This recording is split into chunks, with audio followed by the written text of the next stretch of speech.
Hello everyone. Next video में हम देख रहे हैं कि इलेक्ट्रोकेमिकल बायोसेंसर्स क्या होते हैं और उनके कौन कौन से टाइप्स हैं जो हमें अपने कोर्स में पढ़ने हैं। ठीक है, तो इलेक्ट्रोकेमिकल बायोसेंसर्स के बारे में जनरल देख लेते हैं कि ये क्या होते हैं। सबसे पहले जो पॉइंट मुझे पहले लिखना चाहिए था वो यहाँ मैंने सेकंड नंबर पे लिख दिया, लेकिन आप लोग ये पहले लिखेंगे। ठीक है, तो इलेक्ट्रोकेमिकल बायोसेंसर्स जो होते हैं वो इलेक्ट्रोकेमिकल प्रिंसिपल पे बेस्ड होते हैं। मतलब इलेक्ट्रोकेमिकल बायोसेंसर्स में जो भी प्रिंसिपल्स इन्वॉल्व होंगे वो क्या होंगे, इलेक्ट्रोकेमिस्ट्री टाइप के प्रिंसिपल पे बेस्ड होंगे। जो हम लोग इलेक्ट्रोकेमिस्ट्री में पढ़ते थे जो चीज़ें उसी पे बेस्ड होंगे। ठीक है, इसमें करेंगे क्या, या तो हम इलेक्ट्रिक करंट को मेज़र करेंगे। इलेक्ट्रोकेमिकल मतलब बायोसेंसर है तो या तो ये इलेक्ट्रिक करंट को मेज़र करेंगे, या वोल्टेज में चेंज को मेज़र करेंगे, या कंडक्टेंस में चेंज को मेज़र करेंगे। तो ये मेज़र तो ये तीन चीज़ें ही करते हैं। ठीक है, या तो इलेक्ट्रिक करंट को, या वोल्टेज चेंज को, या कंडक्टेंस चेंज को। ठीक है, और ये इलेक्ट्रोकेमिकल प्रिंसिपल पे बेस्ड होते हैं। इलेक्ट्रोकेमिकल बायोसेंसर्स में दो इलेक्ट्रोड यूज़ किए जाते हैं। एक को कहा जाता है वर्किंग इलेक्ट्रोड और दूसरे को कहा जाता है रेफरेंस इलेक्ट्रोड। रेफरेंस इलेक्ट्रोड जो होता है वो सिल्वर या सिल्वर क्लोराइड का बना होता है। सिल्वर क्लोराइड का उस बना होता है। और जो वर्किंग इलेक्ट्रोड होता है उस पर वो कैथोड या एनोड कुछ भी हो सकता है। कैथोड या एनोड हम उसको बोल सकते हैं। इस पे बेस्ड कि उस पर रिडक्शन हो रहा है या ऑक्सीडेशन, तो उसके बेसिस पे उसको कैथोडिक या एनोडिक बोला जा सकता है। रेफरेंस इलेक्ट्रोड का जो हमारा पोटेंशियल होता है वो सेम रहता है, रिडॉक्स। लेकिन जो वर्किंग इलेक्ट्रोड है उसमें कुछ अगर चेंज आता है तो वही डिफरेंस को हम मेज़र करते हैं, पोटेंशियल डिफरेंस को मेज़र करते हैं। ठीक है, तो आपका इलेक्ट्रोकेमिकल बायोसेंसर्स जो है वो दो तरीके के आपको पढ़ने हैं। एक पोटेंशियोमेट्रिक बायोसेंसर है और एक एम्पियरोमेट्रिक बायोसेंसर है। तो सबसे पहले देखिए पोटेंशियोमेट्रिक बायोसेंसर्स के बारे में बात करेंगे। ठीक है, पोटेंशियोमेट्रिक बायोसेंसर्स के बारे में बात करने से पहले मैं आपको ये बता दूं कि आपका चाहे पोटेंशियोमेट्रिक बायोसेंसर आ जाए या एम्पियरोमेट्रिक बायोसेंसर आ जाए, आप इलेक्ट्रोकेमिकल बायोसेंसर्स के जो ये कुछ पॉइंट हैं ये तो आप लिखेंगे ही लिखेंगे। उसके अलावा आप थोड़ा बायोसेंसर के बारे में भी बता देंगे।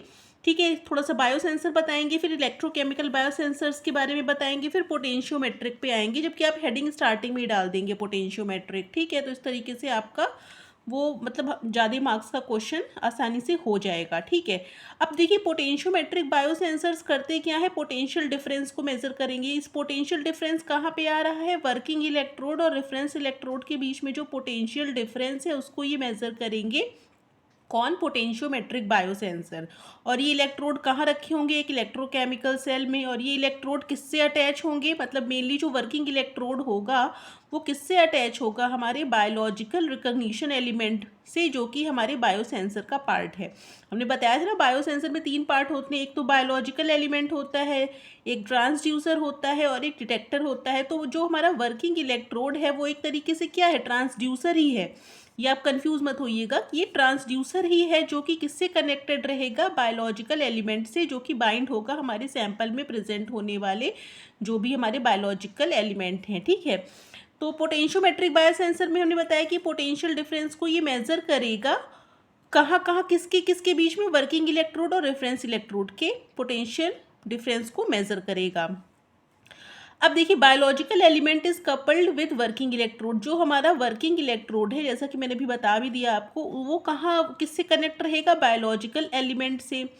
और ये जो वर्किंग इलेक्ट्रोड है वो ट्रांसड्यूसर की तरह काम करेगा। बायोलॉजिकल एलिमेंट बाइंड करेगा हमारे सैंपल में प्रेजेंट होने वाले किसी भी मॉलिक्यूल से जिसके स्पेसिफिक हमने उसको डिज़ाइन किया है। अब देखिए जो पोटेंशियोमेट्रिक बायोसेंसर होता है उसमें कोई करंट फ्लो नहीं होती, या करंट को हम कांस्टेंट कर देते हैं। करंट नहीं फ्लो होगी तभी हम पोटेंशियल डिफरेंस को मेजर कर पाएंगे, वरना हम करंट को मेजर करने लग जाएंगे तो वो हमारा बायोसेंसर फिर पोटेंशियोमेट्रिक रह ही नहीं जाएगा। तो करंट इसमें कांस्टेंट कर देते हैं, करंट फ्लो या नहीं कर पाते हैं हम, और तब पोटेंशियल डिफरेंस जो होता है उसको मेजर करते हैं। अब जो इलेक्ट्रोड होता है वो senses the amount of H+ ion in the analyte after binding with biological element of biosensor. अब जैसे कि मैंने आपको बताया कि ये हमारा मान लीजिए कोई इलेक्ट्रोड है, इस इलेक्ट्रोड के साथ हमारा बायोलॉजिकल एलिमेंट जो है वो अटैच किया गया है, जो बाइंड होगा किससे, जो हमारे सैंपल में प्रेजेंट होने वाले मॉलिक्यूल हैं। ठीक है, तो ये जो हमारे ये जो बायोलॉजिकल एलिमेंट हैं, ठीक, तो ये सेंस क्या करेगा, मतलब जो इलेक्ट्रोड है वो सेंस क्या करेगा कि हमारे सैंपल में कितने H+ आयन है या कितने हमारे कोई और आयन है, ये सेंस करेगा। ये बाइंडिंग के बेसिस पे उसको वो सेंस करेगा। ठीक है, तो इलेक्ट्रोड सेंस करेगा हाइड्रोजन आयन जो कि सैंपल में प्रेजेंट है, एनालाइट में प्रेजेंट है after binding with biological element of biosensor. ठीक है, तो ये हमारे आयंस को, ये H+ आयन मेनली को सेंस करने का काम करते हैं।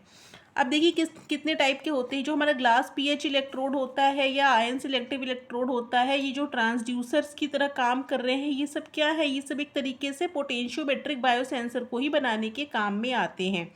ठीक है, तो जो जैसे ही कि हमारा बाइंडिंग होगी, हमारे एनालाइट की बायोलॉजिकल एलिमेंट के साथ बाइंडिंग होगी, तो कुछ ना कुछ रिएक्शन होगी, जिससे मान लीजिए कि बाइंडिंग के बाद कुछ हमारे H+ मतलब रिलीज़ हुए। ठीक है, तो उस H+ में रिलीज जो हो रहे हैं उसको ये सेंस करेगा कि H+ रिलीज हो रहे हैं, कि H+ का अमाउंट कम हो रहा है, कि OH- रिलीज हो रहे हैं, मतलब प्रोटॉन आयंस को सेंस करेगा ये हमारा वर्किंग इलेक्ट्रोड। और उसके बेसिस पे जो पोटेंशियल डिफरेंस पैदा होगा, क्योंकि जब ये मेज़र कर लेगा वर्किंग इलेक्ट्रोड की हाँ कुछ डिफरेंस है इसका, तो हमारा पोटेंशियल कांस्टेंट रहेगा, मतलब इसमें तो कोई चेंज हो नहीं रहा है इसके आसपास। तो जो डिफरेंस आएगा वही मेज़र करेंगे, वही पोटेंशियल डिफरेंस हम मेज़र करके हम एक्टिविटी को बता पाएंगे कि कितना एनालाइट प्रेजेंट है हमारे सैंपल में। ठीक है, तो पोटेंशियोमेट्रिक बायोसेंसर इस तरीके से हो गए। उसके बाद देखिए एम्पियरोमेट्रिक बायोसेंसर क्या होंगे, ये करंट को मेज़र करेंगे, और करंट को मेज़र करेंगे जो कि करंट कहाँ से आएगी, रिडॉक्स रिएक्शन से, जो कि हमारी वर्किंग इलेक्ट्रोड पे हो रही होगी। रिडॉक्स रिएक्शन वर्किंग इलेक्ट्रोड पे जो हो रही होगी वहीं से करंट आएगी, और इस केस में हम पोटेंशियल को कांस्टेंट रखेंगे। ठीक है, current is generated due two electron transfer during oxidation reduction process. देखिए जब रिडॉक्स रिएक्शन होगी या ऑक्सीडेशन रिडक्शन रिएक्शन होगी, तो कहीं ना कहीं हाइड्रोजन आयन रिलीज होगा या एब्जॉर्ब होगा, तो इलेक्ट्रॉन ट्रांसफर तो होगा ही होगा। ठीक है, जो प्रोटॉन के साथ इलेक्ट्रॉन का भी ट्रांसफर होता रहता है, तो इलेक्ट्रॉन के ट्रांसफर से ही क्या होती है, करंट जनरेट होती है। ठीक है, और जो करंट जनरेट होगी वो हमारे एनालाइट की कंसंट्रेशन के डायरेक्टली प्रोपोर्शनल होगी, मतलब जितनी ज़्यादा करंट होगी उतना ही ज़्यादा हमारी कंसंट्रेशन होगी जो हमारा एनालाइट है सैंपल में, जिसको हमें डिटेक्ट करना है।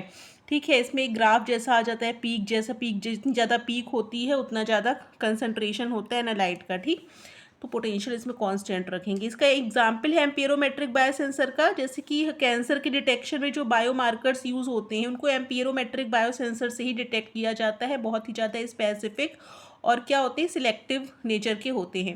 ग्लूकोज बायोसेंसर भी एम्पियरोमेट्रिक बायोसेंसर है। इसके अलावा इन दोनों ही तरह के बायोसेंसर में आप लिख लेंगे कि इनका मतलब क्या, इनकी स्पेसिफिसिटी भी ज़्यादा होती है, स्पेसिफिसिटी भी ज़्यादा, ठीक है, और सिलेक्टिविटी भी इनकी बहुत बढ़िया होती है, सिलेक्टिविटी।